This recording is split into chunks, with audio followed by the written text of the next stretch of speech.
Hello, everyone. Good morning, good afternoon. Thank you so much for joining us to this webinar today. We will get started in just a minute.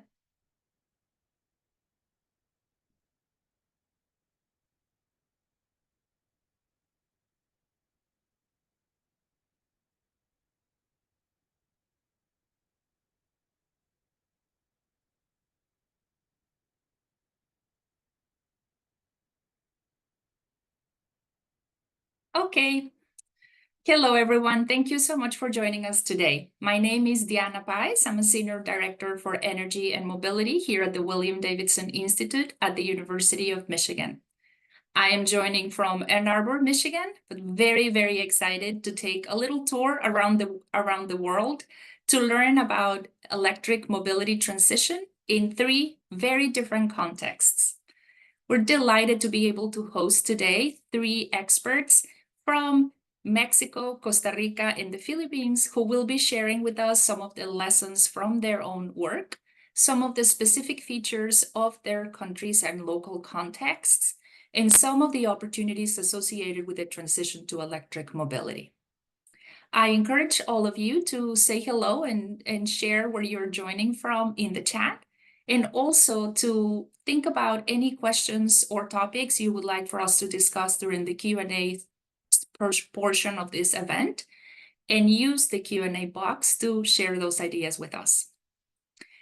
The way the webinar will work is that I would like to first provide a little bit of context about the electric mobility transition in emerging markets to frame the conversation. Then we will have the Philippines information and context.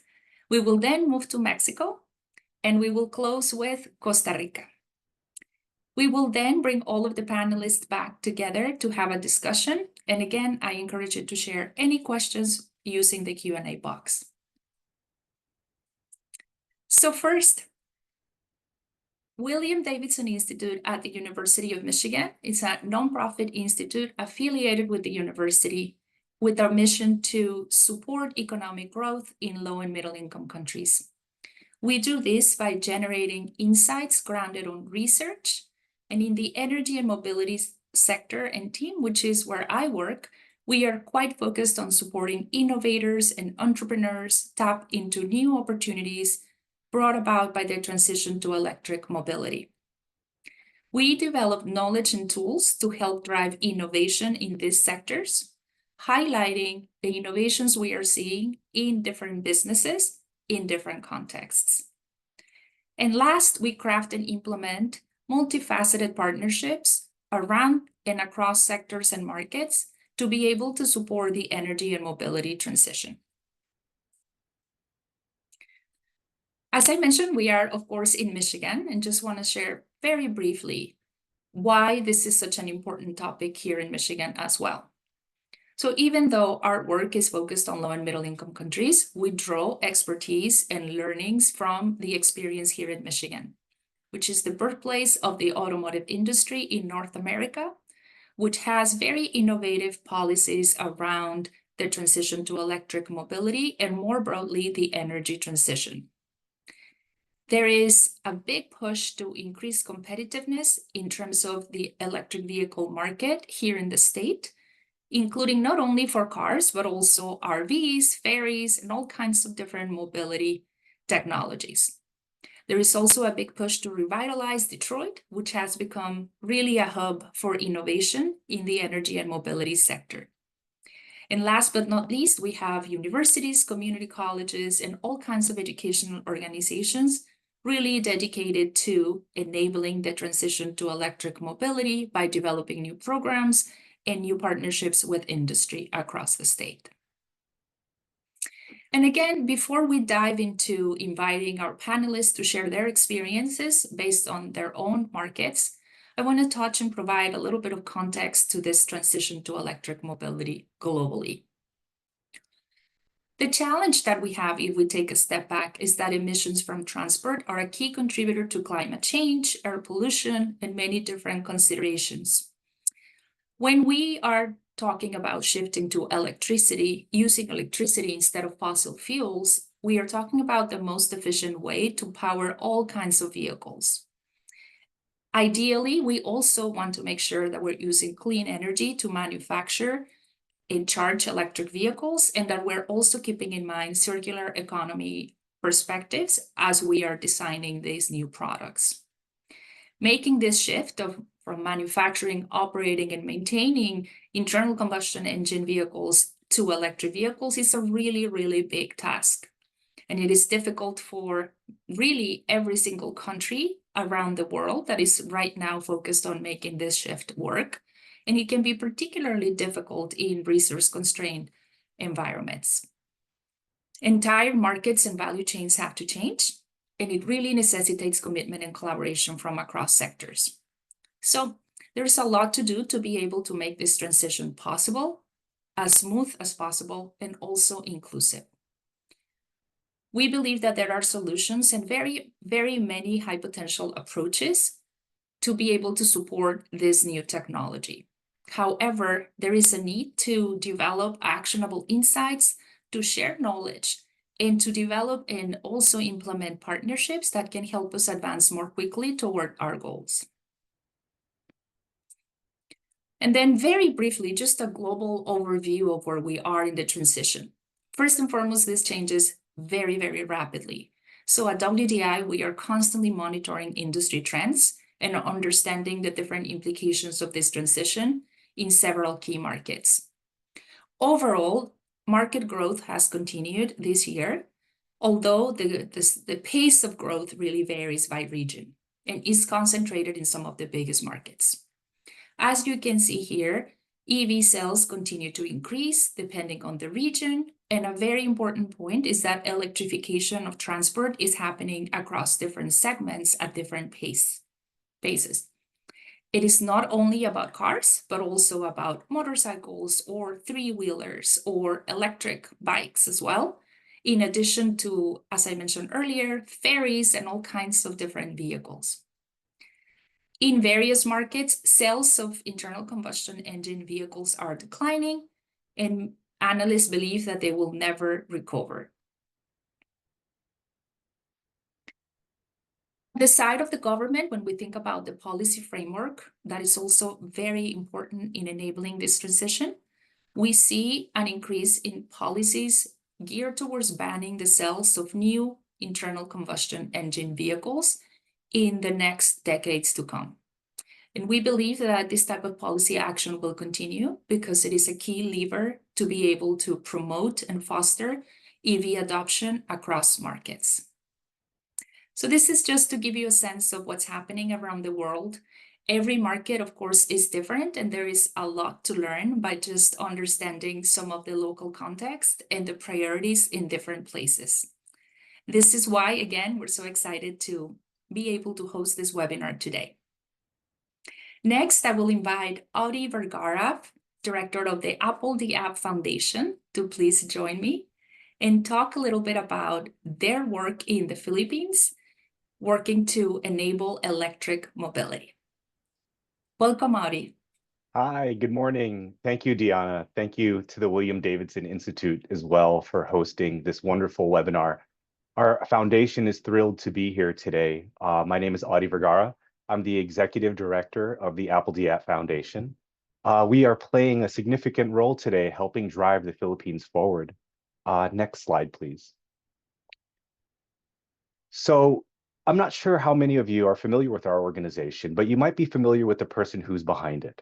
The person standing in the middle of all these children is a gentleman by the name of Apple the App, also known as Alan Pineda Lindo. You might know him from his music. He founded a group with a guy named will.i.am and Taboo called the Black Eyed Peas. In Latin America, he produced really big hits with J Balvin, including Ritmo, which I'm pretty sure you guys might have danced to at a party. For the past, say, 10 years, more than 10 years, Apple and I have been on a mission to really help the Philippines out in a big way. The Philippines is a country where my parents had come from, but most of you may not know Apple is actually from the Philippines. Next slide, please. If you see that circle in the middle there, that's Apple. That's before he was adopted. What most of you may not know is Apple was one of those children that you might see on TV. $1 a day could help feed this child. Apple is Amerasian, and he was born right outside Clark Air Base in the Philippines. He unfortunately doesn't know his dad. His mom was able to find a foundation in the Philippines that helps Amerasian children, and she found a sponsor for Apple. What you guys may not know is Apple's also legally blind. He has something called nystagmus. It causes his eyes to shake uncontrollably. So a lot of how Apple made it to America to become the guy to the left. That's Apple Diap as the Black Eyed Peas. He was the guy that we know today who only became who he became because of generosity of others. Next slide, please. So Apple, having been adopted and moved to the United States after being sponsored as a dollar a day kid, when he made it as a Black Eyed Pea, it was very important for him and for us to go back to our roots and to find ways that we could help. What you see right there is Apple giving a retinal camera. It's the first retinal camera outside of Manila. That retinal camera is quite expensive. It's more than $600,000. And along with it came training for doctors. A big part of our foundation since the very beginning has been education. And what we do is we use education as an amazing platform to do lots of different things. And in this case, because Apple is legally blind, we're able to not only deliver a piece of equipment, but we're also able to help with the education that goes along with it. So doctors know how to use it and also are able to diagnose these ailments and these diseases much better. Since then, for example, before COVID was finally lifted, our foundation gave more than $2 million of COVID tests to the University of the Philippines so that we could help their campus get back online. So you'll see education play out as a big part of what we've been up to. Next slide, please. So we are probably on our mission to have the most ambitious project of ours to date. Philippines has always been our home. There is a population of more than 113 million people right now. It's a lot of people.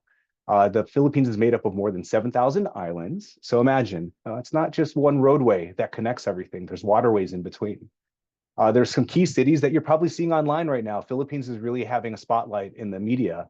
Manila is in lots of videos today, and I'm hoping that one of these days you'll be able to go visit, and maybe we'll be able to go together. It's known for its bountiful resources. It's a rich tropical country. It's a unique place where East meets West. There's a lot of US American influence, Western influence in the country, and the country really does produce some of the world's most English speakers. So if you happen to be calling a call center line, like a customer service line, you're either calling India or most likely the Philippines. Next slide, please. So for 113 million people, you'd be surprised that there are only 12 million registered vehicles in the country, and a majority of them are motorbikes. So it's kind of amazing to think, it's very lopsided that there are, that many citizens and not as many vehicles, and yet there are tons of traffic problems too. The electrification problem in the Philippines is real. To be able to electrify this fleet, I would have to say we are at the very beginning of this journey. Next slide, please.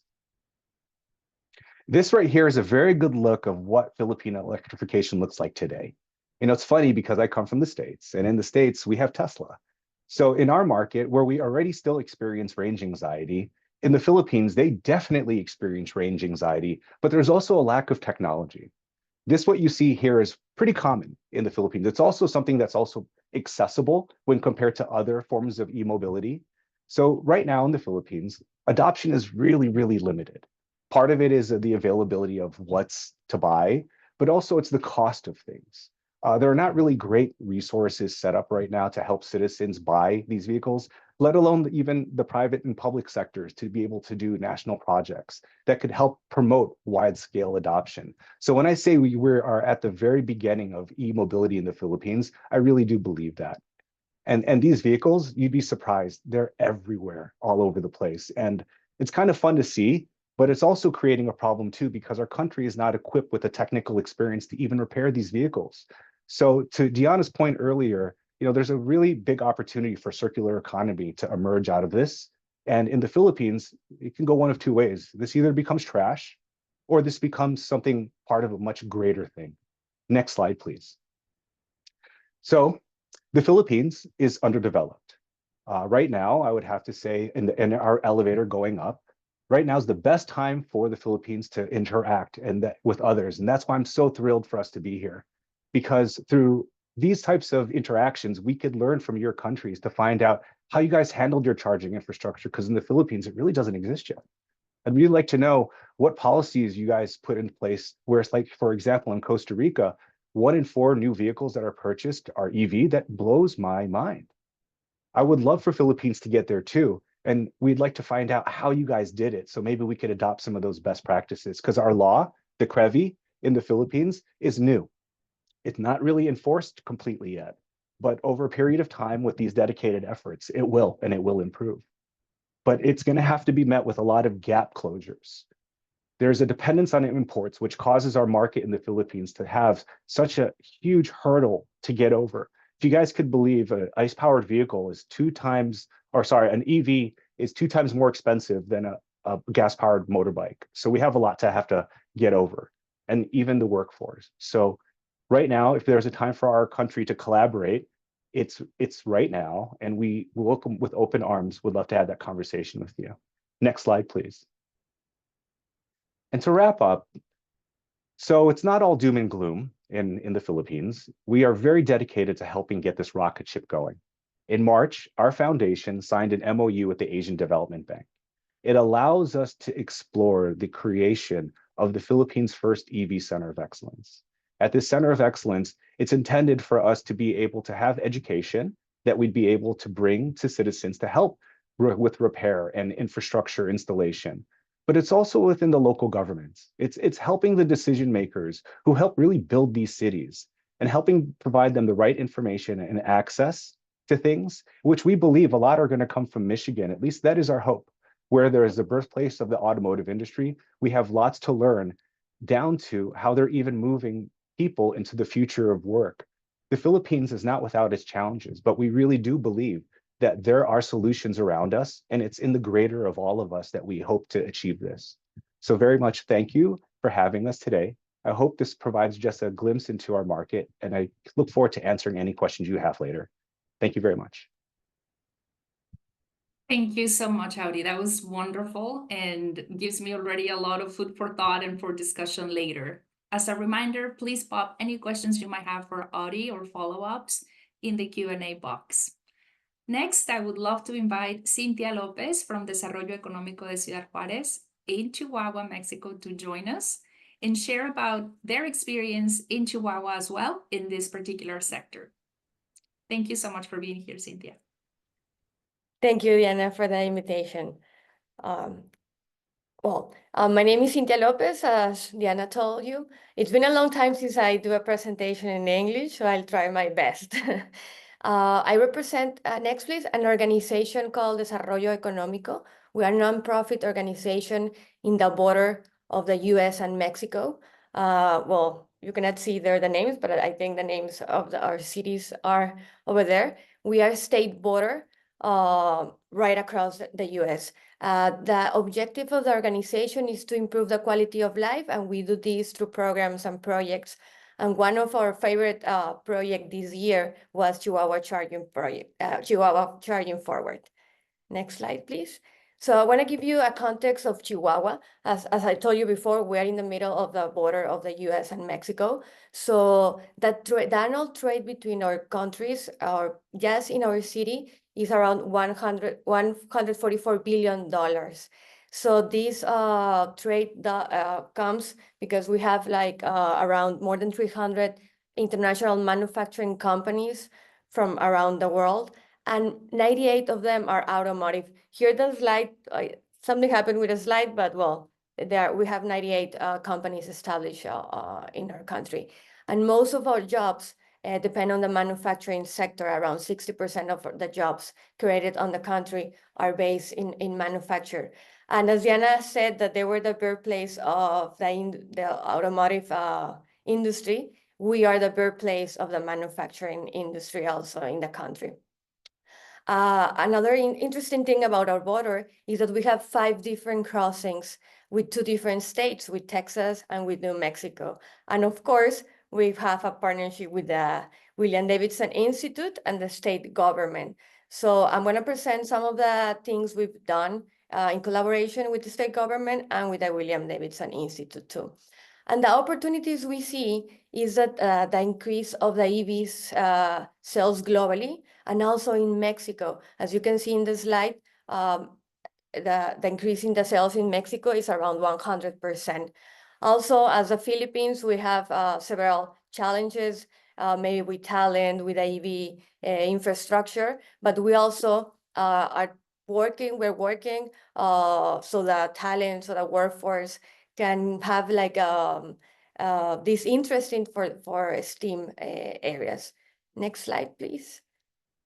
So as we have opportunities, we also have some challenges. Around 25% of our graduates belong, yes, to the STEAM areas, and around 38% of them are women. So we are trying to increase also these numbers. And we have another opportunity. All the companies that I told you before that are established here in the region, around more than 300, they import a lot of million pesos during the year also, but we only sell 4% of those materials or services. So we are trying also to work in several initiatives to increment or to increase this number. And of course, as most of the countries, we have the lack of EV infrastructure. We need to work still in energy. And of course, the political issues are going to be like in the next months or the next years, maybe can create some of our threats. But being aware of that, I think we can plan or we can continue to work on our challenges. Next slide, please. The next one. And well, because of those challenges and of those opportunities, we did this collaboration with the William Davidson Institute. We named the project Chihuahua Charging Forward. And the objective of this program is to understand the key aspects of the transition to the EV transition. Most of our companies represent the automotive sector, but they're gonna evolve also to the transition of the EVs. We want to leverage the opportunities and to have more collaboration with Michigan too. We want to understand the local industry and we want to prepare talent. We think talent is a key to compete with the rest of the regions. Next slide, please. So during the Chihuahua Charging Forward, the first thing we did was to raise awareness. And to raise awareness, we need to educate. We need to create information that is available for our companies, our students, our entrepreneurs. So we did first 6 webinars with experts in the e-mobility sector. Even one of the stories of Live, I'm sorry, I don't remember how to pronounce the name of David. He's from Mexico, but he's in Michigan creating these super electric motorcycles. So it was an amazing webinar. All of them were super amazing. We also, the William Davidson Institute also helped us with 2 important reports. That is innovation hubs, so we can understand how other countries or how other hubs are working, and also the EV training program report. So this information is available on our website, on Frente Norte website too. So we can share everything with all of you guys. And then please, next slide. This is my favorite tool because we start mapping. This is still working, but we are mapping the industry. So we have like this asset map where companies, we have like innovation centers also in the region. They can tell us what are they doing, they can offer, right? So that's one of my favorite, and I think it's super useful map, because with this map, we're going to be able to know where the gaps are, and we can take more action also. So there's the Q&R if you want to scan it before we go to the next slide. Okay, next slide now. Thank you. So we also want to increase our local supply. So to do this, we create 2 case studies to inspire also other companies to try to make this transition to the EV. So we have 2 case studies from 2 local companies. That is AIM AM and quality solutions and panel solar, and the case studies have like all these story and experience that the companies are doing. So we use them also as like a marketing tool.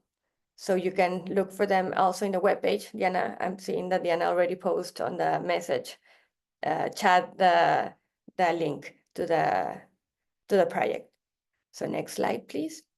We also did a Michigan visit, a study visit, because you know, we can read everything in paper or in the websites, but to be in the place where the innovation is happening, to meet all these actors and all the people that are doing these changes, was like a different scenario. They gave us so much really important information, even for the group. It was a group with all the business leaders, with the government leaders, with the university leaders. It created a bond between us, and we now know what we need to do. And it was thanks to this study visit.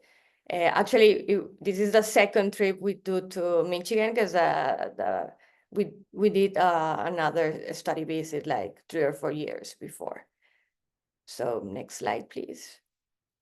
And these were like some of the activities we did in the first collaboration with the William Davidson Institute. And I'm really excited because we have a new project. We're gonna work with several universities in the city, so we can identify which of the students, they already have like specific prototypes that they've been working in during the university, and we were gonna help them to the commercialization process, because at the end, we don't commercialize the projects or the prototypes, then maybe it doesn't have any sense to have them there. So we're gonna start this project actually in 2 weeks.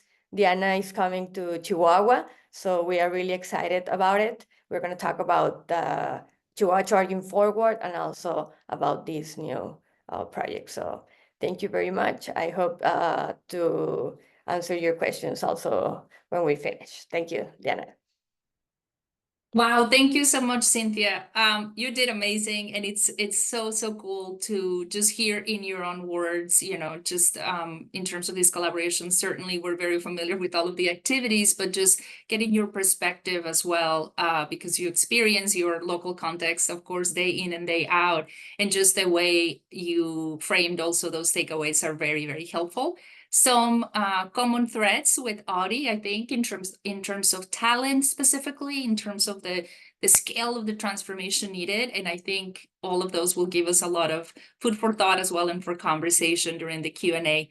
I'm loving that people are just sharing where they're joining us from and what they're looking for in the chat. Thank you so much. And I look forward to connecting with all of you on LinkedIn, or to follow up as well in any specific conversation.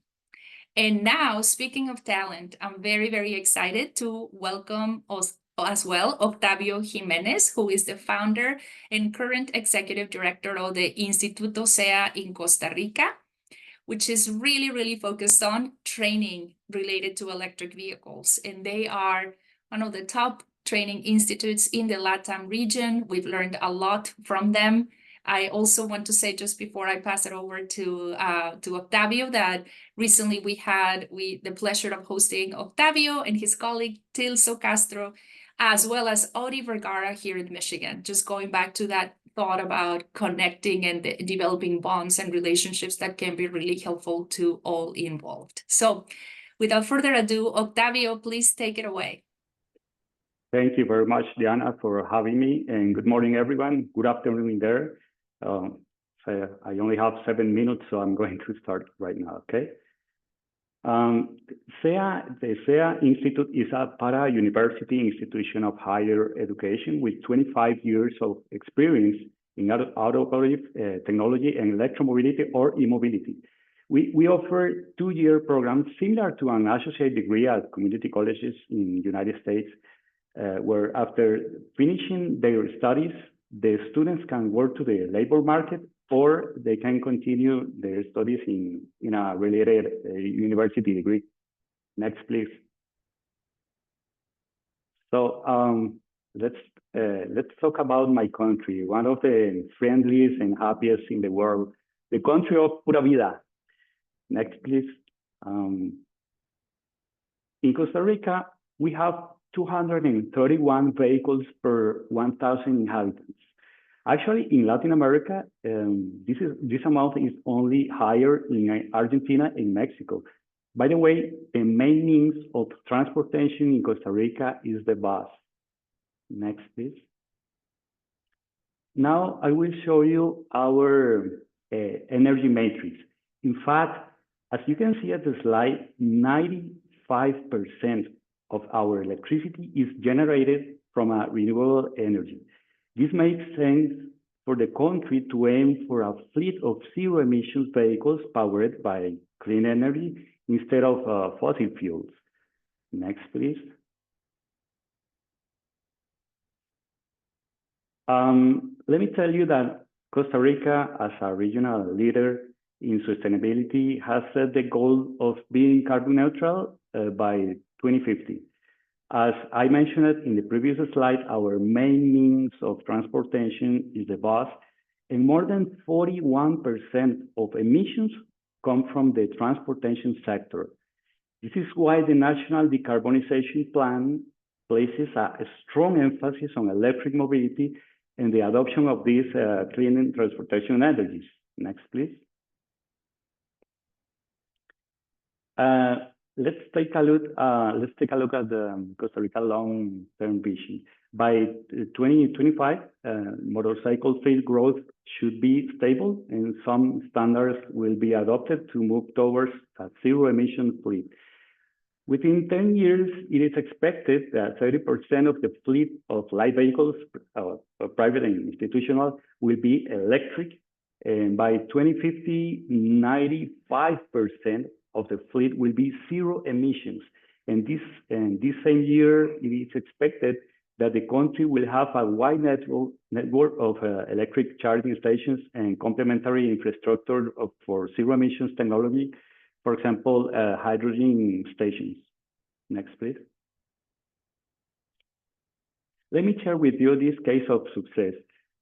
Fortec is a Costa Rican company with 27 years of experience that last year opened the first lithium battery recycling plant in the entire Central American region.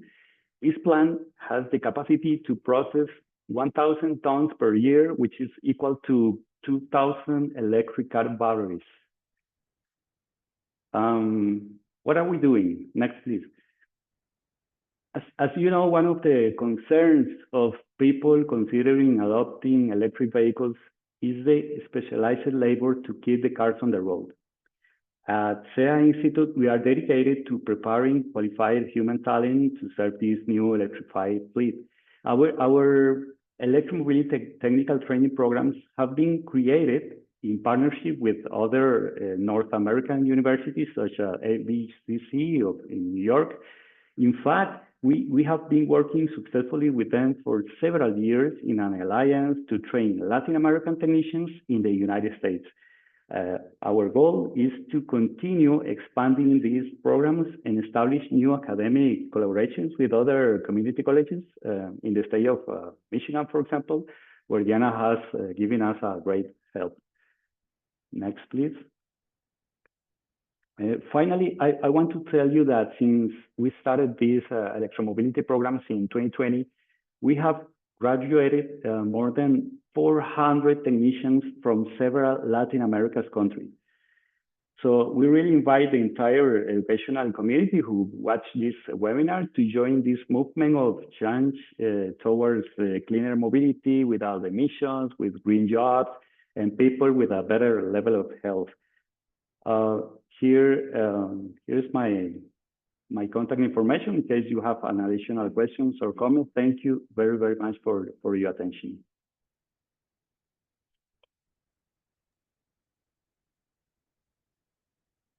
Thank you so much, Octavio, for sharing all of that. It's, again, very, very exciting to hear about all of the progress that you've been doing in the trainings section specifically, just when we think about the need for EV talent and training technicians across Latin America is certainly one of the big tasks ahead, not only for the region, but in other regions as well.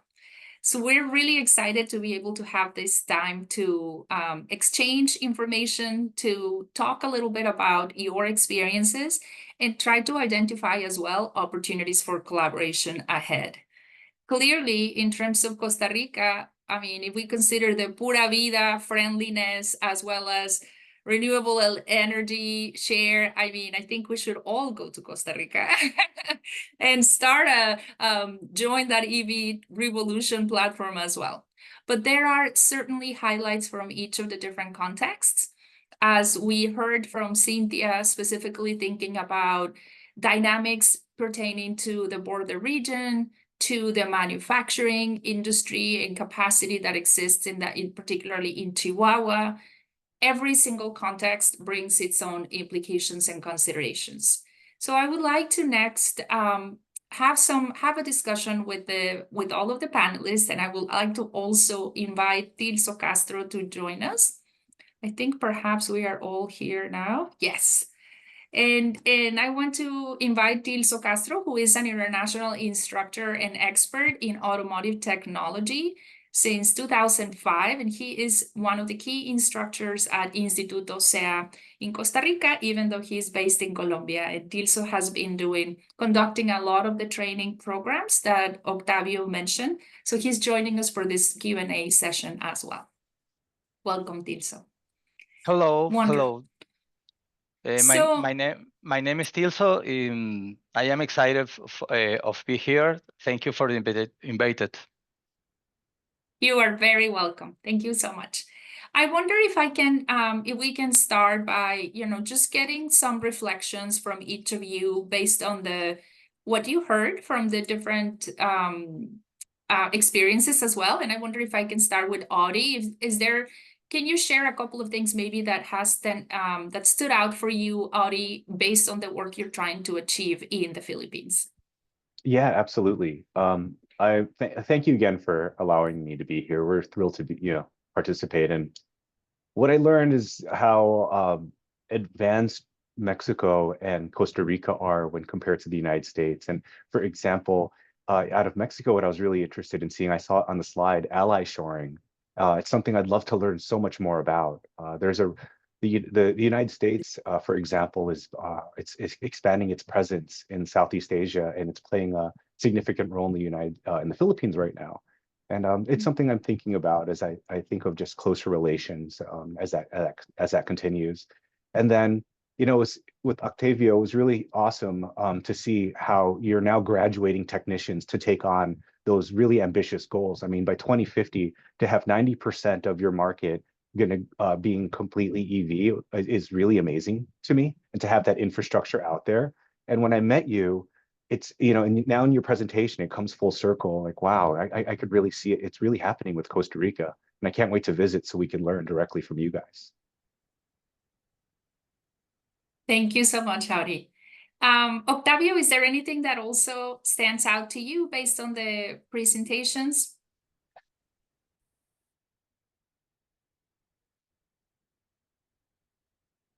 I would prefer that Tilso yes, respond of to this question. Yeah, no problem. Yeah, absolutely. Tilso, and this part just, we're going to do a little bit of Spanish and English as well, but we'll make sure to translate as well. Tilso, ¿estás ahí? Sí.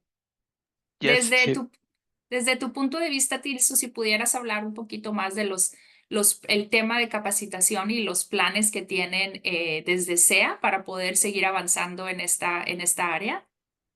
Ok. Bueno, nosotros estamos trabajando desde hace más de 15 años en el tema y tenemos planes de expansión bastante interesantes, sobre todo hacia el sur del continente, lo que es Colombia, Ecuador, Perú, llegar hasta Argentina, que ya hemos ido a dar entrenamiento. Y por supuesto, poder llevar personas de América Latina, Asia o de habla hispana hacia Norteamérica y poder compartir la tecnología con ellos. Ese es como nuestro proyecto en los próximos 5 años. Excelente, muchas gracias. Voy a traducirlo. From Tirso and Instituto Cea's perspective, their plan really is to focus on expanding and scaling up the EV training programs they've been implementing to date, going to other countries in South America, so Ecuador, Colombia, and Argentina. And then, as Octavio mentioned earlier too, they are really actively working and looking for partnerships to be able to offer EV training programs here in Michigan too, as well as in potentially other places of the US. They have had a really interesting and lauded collaboration with Hudson Valley Community College in New York, through which they collaboratively design and offer EV training programs for technicians who are Spanish-speaking Latino individuals living in those communities, as well as people from Latin America that actually travel to New York specifically for this in-person training. So very interesting and innovative models that we are seeing in terms of collaboration across different, South, if we want to call it that, countries and markets, as well as the opportunity for collaboration between Michigan and different places that are really connected to the automotive industry, that are interested in the different approaches and solutions that we are working to develop here. And I wonder if I can go to Cynthia next in terms of you spoke, Cynthia, about all of those opportunities that were made possible thanks to coming here to Michigan and trying to identify two-way collaboration that is beneficial for you guys in Mexico, but also here in Michigan, for example, with LIVAC, the company, or some others. So I wonder if you can speak a little bit more about that experience as well. Sure, Diana. First of all, it was like an inspiration trip because we have similar similarities between the cities. We are a border, you are a border, that we have a lot of industry. As Audi said, we're working with outlet sharing. Actually, a lot of, for example, Taiwanese companies are investing right now in Chihuahua. We are going also for these supply chain companies that we want to have here in the border so they can be close to the big cities. We are 8 hours away from Austin and 8 hours away from Arizona, for example. So there where the big companies are also establishing. So it helps us to get inspired. It helps us to know how the ecosystem work. We actually see how you don't duplicate efforts, for example. A lot of the companies, organizations are there. They know their role. They know others also. They promote the work of others. That's something that sometimes is difficult to work in ecosystems because we want to have the star, of the organization. Sometimes we duplicate projects, and what we learn from you guys is that you know the place of everyone. You work in like a team. You know how to sell the region also. And of course, all the private investment, how the private sector is taking action, is investing. For example, when we visit Detroit, how that new building, it was Michigan Central. Michigan Center, yeah, and the lab, I forgot the name of the New lab. New lab, yeah, where we even have a guy from Chihuahua there. So I think that was the most important part, that we know how all the sectors work and how the private companies are also investing. Mm-hmm. Thank you so much, Cynthia. Yeah, and I think you highlight some of those, like being able to identify some of those threats, and as well as potential synergies across all of these players and projects. And I do want to get to the audience questions. Thank you so much for popping those in the box. Oh, sorry, Audi, did you want to say something? You're muted. Sorry, can I ask Cynthia a quick question? Yeah, of course, please. I'm really, really impressed with the collaboration that you just described. Has it always been the culture there where you're from, or is that something that you guys had to work on? No, actually, I was describing Michigan's culture. Here in Mexico is not the same. We're trying, of course, to build these connections to try to work in them, but we are looking at Michigan as like a model of this collaboration. Yeah, I was describing the study. Okay. Yeah. Yeah, we're looking at Michigan's too. We're super impressed with that as well. And you know, wherever we might be able to share, because it sounds like Mexico and Philippines might have very similar conditions. Let's definitely talk. So thank you. I just wanted to ask that question really quick. Thank you, Ali. No, and we actually have a lot of similarities. I used to work with a lot of people from the Philippines, actually. We share even words in Spanish that are the same. So yeah. Odie always says that we're cousins, and I think it's We're true. cousins. The galleon trade Wonderful. existed between us. Yeah, we're cousins. That's right. That's right.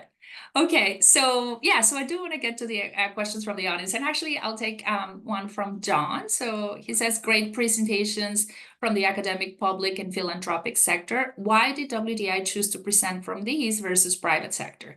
The major corporate actors in the US and China are growing rapidly. Is this happening elsewhere around the world? Yeah, it's a great question, John. So the answer is really, we have done and we continue to do also webinars and work specifically with companies. And as I mentioned earlier, we follow very closely the developments and moves by major industry players. But we're also really working to help develop and strengthen the ecosystem of different players. And I think precisely we wanted to have these players here today to talk about their own work and role in the e-mobility transition, to highlight that you don't have to be a company to have a role to play, of course. And I think highlighting the fact that we have an economic development organization really focused on supporting private sector, that is in Chihuahua, and working across the ecosystem to strengthen that is really helpful, as well as a philanthropic foundation really identifying this specific issue or challenge of the e-mobility transition as strategic for them as well in the Philippines, and then the trading piece as well. So to show that there are very different experiences outside of the major markets of US, China, and Europe, and be able to highlight those efforts too. And then we have a couple more questions. One from Tashira. She asks, which EV modalities or segments have the strongest adoption in the Philippines, Mexico, and Costa Rica? So in the Philippines, Saudi, if you want to just, which is the segment that is electrifying the fastest from your perspective? I think probably two-wheel.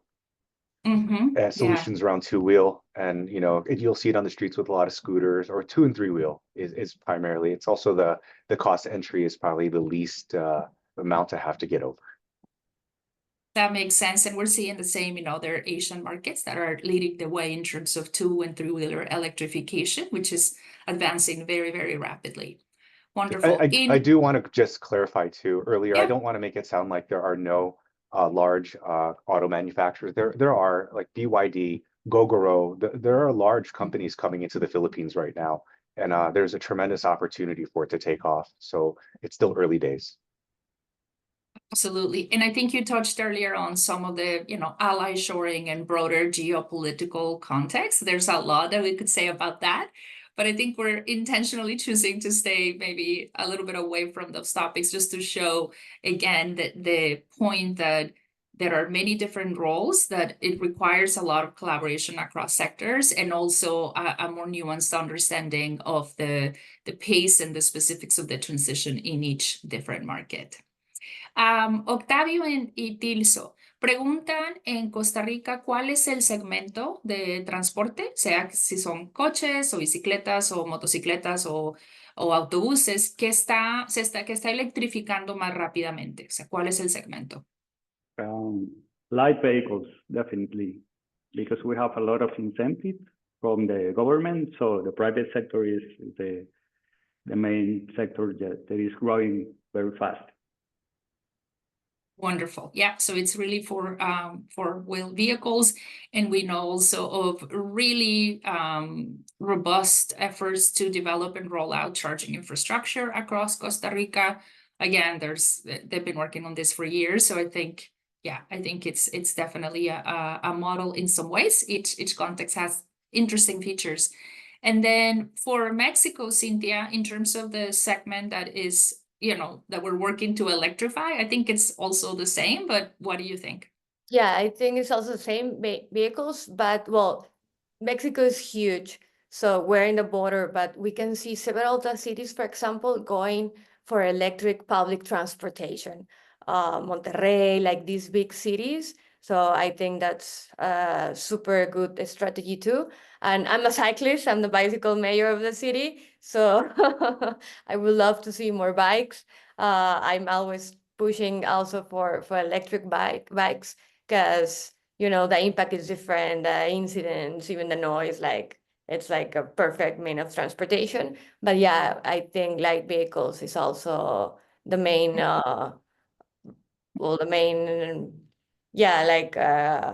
way. But we still we have lack of infrastructure for EVs. Like for example, our office where the NGO is, there's some chargers. You can see some chargers in the city, in the innovation centers, but still they're not enough.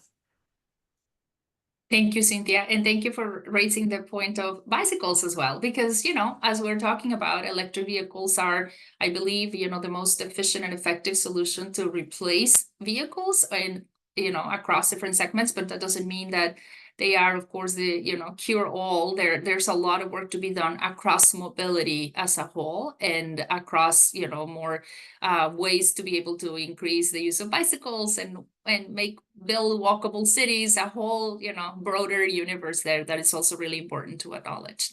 Yeah, and public transportation also gets really important. And a lot of people, we have more than 125 million people in Mexico. So we need to invest in public transportation too. Absolutely. Thank you, Cynthia. Okay, I see another question here, a couple of questions for Octavio and Tilso. Is there a way to share some of your battery recycling techniques with schools in Chihuahua? So if I may there, Roberto, the company Octavio mentioned is not where they, you know, it's not the organization they work for, but it is a local company in Costa Rica called Fortech. So I think it would be definitely worthwhile reaching out to them, but it's not really Octavio's organization. However, I will still ask. Octavio, preguntan que si hay manera de conectar tal vez con Fortech para aprender un poco más sobre la tecnología de reciclaje de baterías para las facultades en Chihuahua, las universidades. Yes, absolutely. I can share the information with Fortech in the chat if you want. Wonderful. No problem. Yeah, sure. Thank you, Octavio. And then one more question also for Octavio and Tilso. How long is the technician training program and which are the basic requirements? And maybe we can pop in the chat your website. I will do that in the meantime. Pero preguntan sobre los programas de capacitación, cuánto duran. No sé si Octavio tú quieras o Tilso contestar. Oh, I think that's a question for Tilso. Go ahead, my friend. Ay, ok. Bueno, tenemos básicamente 3 programas disponibles para el instituto. Un programa tiene que ver con la formación básica desde cero, es decir, el estudiante que se forma en tecnología, en este caso electromovilidad, con énfasis en electromovilidad.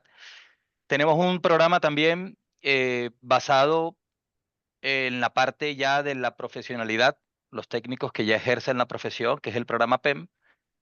Y luego hay, a carácter de ingeniería, un programa que tiene que ver con un diplomado universitario en convenio con una universidad de Colombia, que se llama Universidad Pontificia Bolivariana, y se brinda el diplomado para 4º nivel. Son los 3 programas en los cuales estamos trabajando. Muchas gracias, Tilso. So Tilso spoke about, and I popped the link in the chat for their EV-related programs. They have programs for technicians. They have programs for professionals who are working and, you know, want to be able to upskill as well. And also programs for younger folks that are looking to complete a 2-year kind of like equivalent to an associate's degree here in the US on EV-related technology. So again, we are seeing, and we developed part of the research that Cynthia mentioned earlier, focused on EV training programs around the world and looking at different models, different types of programs, which organizations are developing these, and again, based on what structure. We're seeing a lot of innovation there. And we believe that one of the main, really also levers to be able to push for this transformation is providing the right set of skills to both current workers as well as future talent. Yeah, and then we have one more question about charging infrastructure. This is from our colleague Yakuta. Great to hear about the vehicles. I would love to hear a bit more on the charging infrastructure. What are the disruptive or innovative business models for charging stations that you're seeing in these markets? I wonder, Audi, if you can share a little bit about the Philippines in terms of charging. What have you seen? We can certainly share about what we're seeing in other markets, but yeah, that would be great. What's taking off right now is a lot of battery swapping. Battery swapping is a lot of the discussion. As far as like widespread grids go, you'll see it in very, targeted places where you'd find, folks that could afford to have those types of vehicles. So in more of the wealthier parts of the, say, neighborhood, you'll see some of the charging stations. But as far as it being widespread, not quite yet. It's still very much early days. A lot of the e-vehicles or a lot of the scooters that people use are really charged at home right now. But battery swapping technology is a conversation point that's happening lots these days in the Philippines. Yep. Wonderful. Any other infraestructura de carga? ¿Están viendo algo diferente en Costa Rica? Hablamos ahorita, Audi, del tema de el cambio de baterías, ¿verdad? Pero no sé si haya otros ahí en cuanto a infraestructura de carga que quieran mencionar en Costa Rica, Octavio. ¿Qué tipo de tecnologías están viendo? Pues no sé, es la misma que se utiliza en todas las redes de carga y yo creo que eso está como estandarizado. No veo algo diferente, excepto Otros en los próximos modelos. años. En los próximos años sí algo como se está pensando en hidrógeno. De acuerdo. ¿Algo más que agregar, Tilso? Bueno, básicamente se está utilizando el sistema nivel 2, ¿cierto? En el modo 3, que es la carga que hacen las personas, el wall box, la carga en casa, del home charge. Esa es como la que más se está utilizando en el momento. Wonderful, thank you. So in terms of what they're seeing in Costa Rica is really the same type of charging infrastructure for vehicles, including residential charging, level 2 chargers as well, and charging station in public places.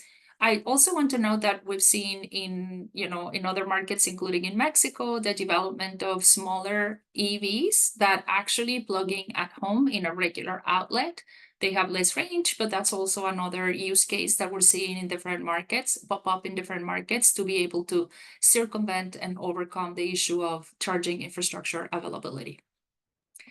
But Wonderful. Diana, I'm sorry. Yes. Of course, we have a wide network of public level 3 charging stations. Of course, that's the public stations. Yeah. Absolutely. Yeah. And I know that including in the US and in other markets too, that is one of the key hurdles still. And there's a lot of thinking and investment going into how to roll out charging infrastructure faster, especially for those customers that might not have availability or the ability to have residential charging at home. So it's a very good point.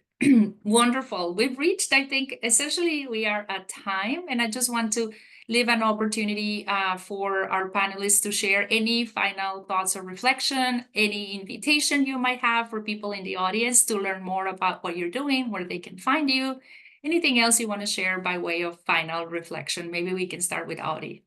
Sure. Again, thank you for having us. I believe the Philippines is really at a moment of major transformation. There's one way is really up right now, and if there was a time for innovation, learning, shared things, I think the Philippines, the climate for that is right now.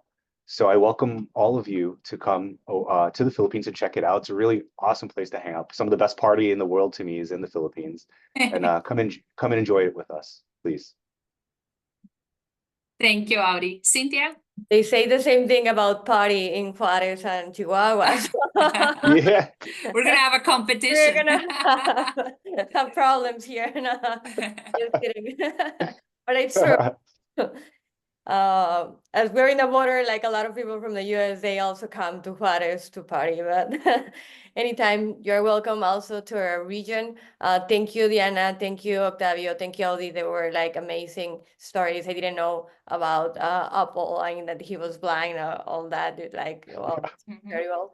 I think what our regions are special is because we're thinking about the future. And if we think about the future, the industry that is coming, the jobs we want also to have in our region, in our country, we are, yes, one step forward the rest of the region. So I will encourage you all to continue with these questions, with this thinking about the future, and also to visit our website. Desarrollo Económico is an NGO, it's a private NGO, but we have this strategy that we call specialization strategy that is called Northfront or Frente Norte, because we are the Frente Norte of the country. We have the industry here, we have the talent. We also have a lot of problems that we all share in this previous presentation, but I just encourage you to continue working as we're working and to collaborate too. Thank you so much, Cynthia. Octavio, any last reflections, comentarios? No, thank you. Thank you very much for listening to us. I think we are in a critical moment that we must make decisions, and do our part to change the destiny of the planet. So thank you, Diana, for this opportunity to share our ideas, and we hope to see you in Costa Rica next year, you and Audi, of course, let's see Cynthia as well. So thank you very much, and have a great rest of the afternoon. Thank you so much, everyone. And thank you very much to our audience for joining us. We hope you enjoyed, you learned, and you took away some interesting pieces of information. We encourage you to get in touch with WDI for more. Thank you. Bye.